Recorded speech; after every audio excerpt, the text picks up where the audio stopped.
Well guys, it's another day that ends in Y and likewise starts with F. We are back on the Kawa channel on YouTube, and likewise 9 hours ago we have a preview, little commercial teaser for A Couple of Cuckoos Season 2 Episode 7. For those of you who have not been keeping up, this batch of episodes are going to be my absolute favorite when it comes to the content that A Couple of Cuckoos is going to be covering. Episode 7 here, and likewise episode 6, which is somewhere right over here, and I believe possibly episode 8 as well. Those 3 episodes are all going to be potentially covering the Yukon arc, and aforementioned, that is my absolute favorite arc. In my previous video on the channel, I did react to this one here and kind of talked about it, broke it down. Absolutely loved it, and I cannot wait to see the continuation over here in this video right here that we're going to react to as well. I also did react to this one right here, no, or which one was it? Oh yeah, the blue one.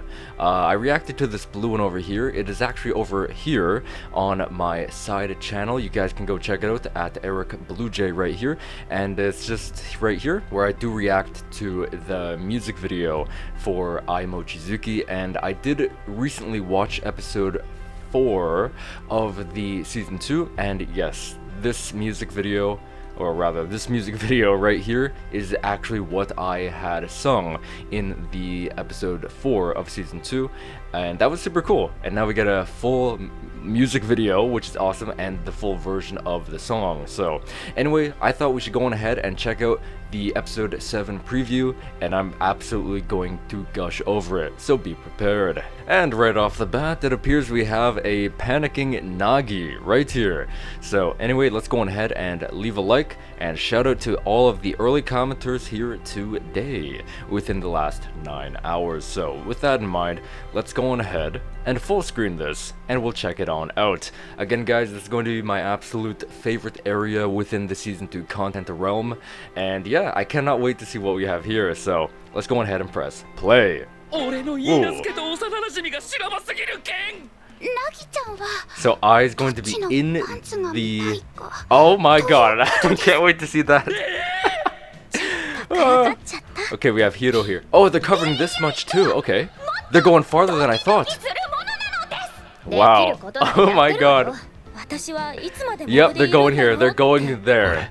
Whoa, this shot looks absolutely phenomenal. Oh, is this gonna be the dragon and the... What is it, panther? I forget. No, you're gonna dig your own grave, Nagi. And there's Hiro. She wants to be the leading lady of the series. Wow. Again, guys, absolutely love what this area of the show is going to cover, and I love the preview that we saw here today. As usual guys, if you've been keeping up with this weekly series of videos every Friday, this part of the video will now have spoilers after the reaction. So right in this area of the video, we're going to be talking about the scenes that are going to be showcased within the teaser right here. So yeah, let's go on ahead and check it on out. So here we do have Nagi. He is seemingly panicking. This is right during the moment where I believe is when Ai infiltrates the hotel and comes inside to rescue Nagi and Erika, but most importantly, Nagi. Erika can be left or whatever. So here we have Ai. As you guys can see, this is a very flustered, and if you guys know the visual aura of the scene right here, there's something, how you say, sensual going on here. And it even goes all the way over here to Erika. So, and I'm pretty sure this is either Nagi's vision of like the aura that Ai is letting off. So, for those of you who do not know, and you should know, you should know if you're watching past that, the reaction part, this is where Ai asks Nagi whose panties would Nagi rather see, hers or Erika's. And Nagi's really thinking, and this is where we end up. And yeah, I cannot wait to see this part in the adaptation in full. It's gonna be absolutely spectacular, especially if we do happen to get that full body-ish shot of Ai lifting her skirt up. That's gonna be a very, very cool thing to see in the anime style. Very, very awesome. And obviously we have Erika. She is actually unconscious right now, and sort of asleep, unconscious, whatever you want to call it. And the reason for that is actually because the way Ai has infiltrated their hotel, and their hotel room more importantly, is through one of those like food cart or like room attendant. The room attendant people, they have these carts that they push around, and she's actually hiding inside one. And then I think her arm happened to fall out of the cart when it stopped in their room, and then everyone thought there was a dead body inside the cart. So that's gonna be really funny to see. Honestly, I do love that part. It had that really jarring and creepy vibe to it, and honestly in the end it was very funny. So over here is actually going to be right after Nagi and Erika escape the hotel. I will take Nagi and Erika to separate quarantine areas, and Nagi's going to be quarantining at the Hiro's shrine, the Megiddo shrine, and Erika is actually going to be quarantining at the Umino household. So that's going to be pretty cool to see, and this is a little sneak peek at that. So she does stick her tongue out. That's awesome. So this is where I was saying that they are going further in adapting this area right here, which is going to be really cool actually. So it's not going to be a full episode of like them in the hotel kind of like back and forth thing.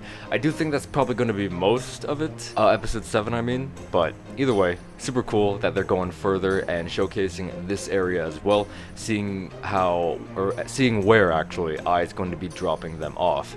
This is one of my favorite Ai Mochizuki either moments or jokes. For those of you who do not know, we do see the number 100 right here, and this 100 phrase right here insinuates Ai Mochizuki's 100-year plan. And that was, again, my absolute favorite Ai Mochizuki joke, and we're finally going to see it in adaptation. Here's a sneak peek right here for next Tuesday, and obviously on next Tuesday, in a couple of days, we will be seeing this episode drop on Crunchyroll. So basically, Ai's 100-year plan is her marriage plan for herself as well as Nagi. So we don't see much right here, but we do see on the bottom left right here, but on the piece of paper that she's holding, or chart rather, it is the top left, but in our screen it is the bottom left corner. So we do see the number 18, and yeah, we have a house right here, and then over on the right side we have 45 and 48. The numbers are insinuating the year that they will be, like how old they will be at this time. At this moment right now, I believe Ai Mochizuki is very, very close to turning 18. I think her birthday is actually coming up in the universe, and Nagi is still, obviously, as we know, 17. So right now they are planning for after, well, no, I don't want to say they, Ai is planning that that when her 18th birthday comes, she's probably going to start this plan, and the first step is cohabitating with Nagi. So that's gonna be super cool to see the entire list in adaptation form, and I cannot wait to see that. After this actually is, okay, so Ai and Erika are going to be sort of screaming at each other, and right here they're actually arguing over Nagi, and that's gonna be super cool to see. Erika sort of trying to protect her fiance over this girl that kind of just came into the fold out of nowhere, to Erika's knowledge. From episode 4, actually, she was very bugged by Ai and her presence, so this episode is going to be Erika's sort of revenge or retaliation, and like sort of outputting that anger that she had in that episode 4, but now in episode 7. So that's gonna be super cool to see as well. This part I actually do not remember. Well, I don't even remember what this was, honestly, but either way, it is Erika and I kind of talking about something, and I assume this is also connected to that. You know, the issue with this arc is that the backgrounds are all the same, so it's kind of hard for me to remember what every frame like is supposed to resemble. Like I will obviously remember like these Hiro parts because you know it has a different background than the hotel background. But don't get me wrong, I'm not knocking it or anything. This is my absolute favorite arc within the entire series. The Yukon arc with the hotel, the media publicity, and the concert, all that kind of stuff, like from there to here kind of stuff. So episode 6, 7, and 8 are going to be my absolute peak areas of the season. But either way, over here we do have Hiro over here, and she's sort of greeting Nagi. And for those of you who do not know, as I said a little earlier, Nagi is going to be finishing his quarantine, respectively, at the Megiddo Shrine, aka Hiro's Shrine. And for those of you who, again, may have not been keeping up with the show as of yet, Hiro had told Nagi to never speak to her again, and this is going to be very awkward because he is going to be dropped off and he's going to be living with Hiro for a little bit.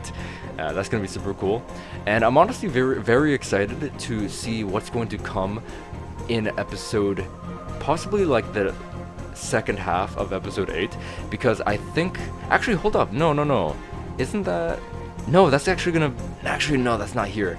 It might be at the I think it's gonna be somewhere in episode 8. I can't tell. I'm gonna project that it's gonna be at the later, like the second half of episode 8.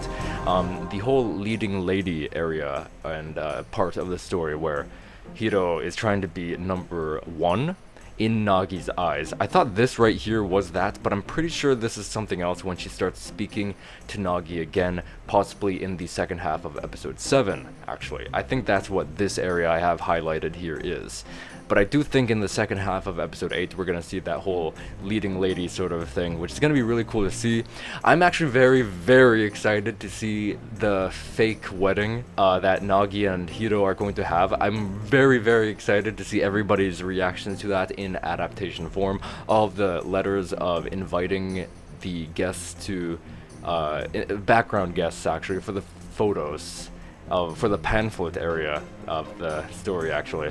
And then Sachi busting in the wedding, saying like, stop the wedding, all that kind of stuff. I think that's going to be very dramatic and very cool. And obviously what comes very soon after Sachi barging in to stop the wedding, that's going to be very cool to see for me, because we're going to see all 4 girls have a really tender and special moment captured in photography, I believe, with Nagi. So we're gonna see a lot of cool photos when that comes up, and yeah, whenever that happens to show up, it's gonna be absolutely awesome. So here we do have Nagi, and I believe this is him digging his own grave. So for those of you, again, who do not know, Hiro is not speaking to Nagi, and she is sort of forcing Nagi to do a few chores and jobs, I guess, around the shrine.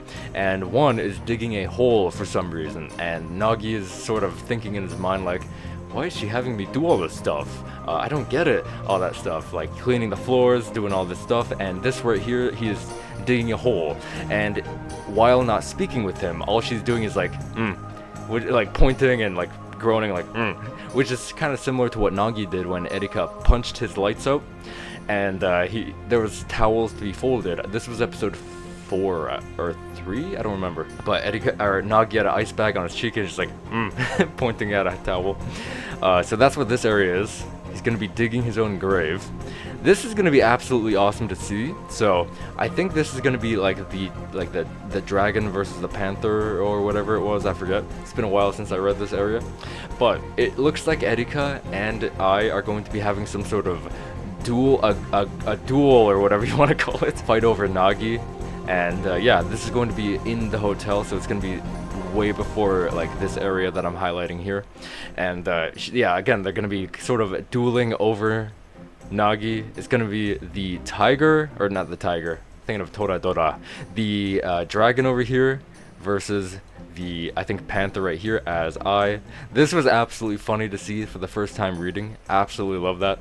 This right here, we have Hiro holding her cleaver, which is very similar to what we saw in, I believe it was episode 3 or 4. Again, I can't remember. Yeah, I think it was 4 actually. Yeah, episode 4, where she was cutting the watermelon. I think this is similar to that. And she's actually cutting some more things, if I recall. I don't remember, but whatever it does startle Nagi once again with her cleaver in hand, so that's gonna be really funny to see.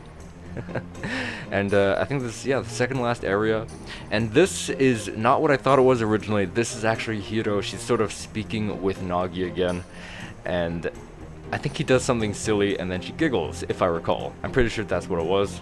And this is really funny right here. So as you can see, we do have Erika and I acting all friendly with each other. And actually, fun fact, some of you guys should know this, but this frame right here comes directly after these frames right here. I kid you not.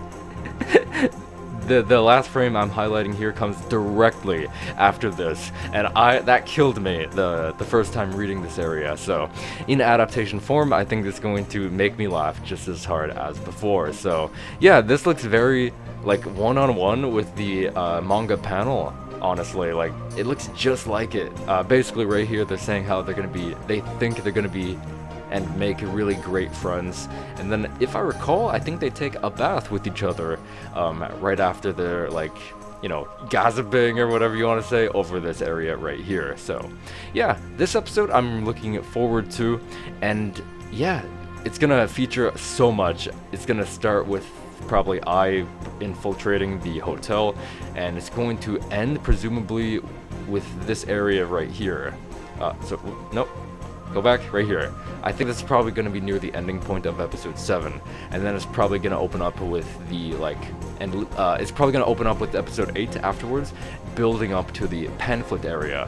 And I do wonder what the episode 8 is going to portray. I'm wondering if it's going to portray that whole... well, obviously, I think episode 8 is actually going to be the showcase of Mr. Sagawa, which obviously is Hiro's father. That's going to be really cool. Obviously, I'm not going to talk too much about it since this video is about episode 7. So, yeah, I think episode 8 is probably going to, you know, be the showcase for him, as well as they might actually reach the fake wedding area. Who knows? You know, it would be really interesting if episode 8 actually ended off on Sachi, like, saying, "Stop the wedding." That would actually be a really cool area to end off episode 8. So anyway, thank you guys so much for watching this video. Hope you did enjoy, and if you did, just consider leaving me a subscribe. I would greatly appreciate it. Don't forget to like the video, comment, tell me what you thought. Are you guys excited for episode 7 right here? I think it's going to be absolutely spectacular. I've been saying it a lot, but again, this is going to be my favorite area within the whole season right here, episode 6 to presumably episode 8. So yeah, I hope you guys enjoyed, and I will most certainly hope to see you guys in my next video. Stay fresh.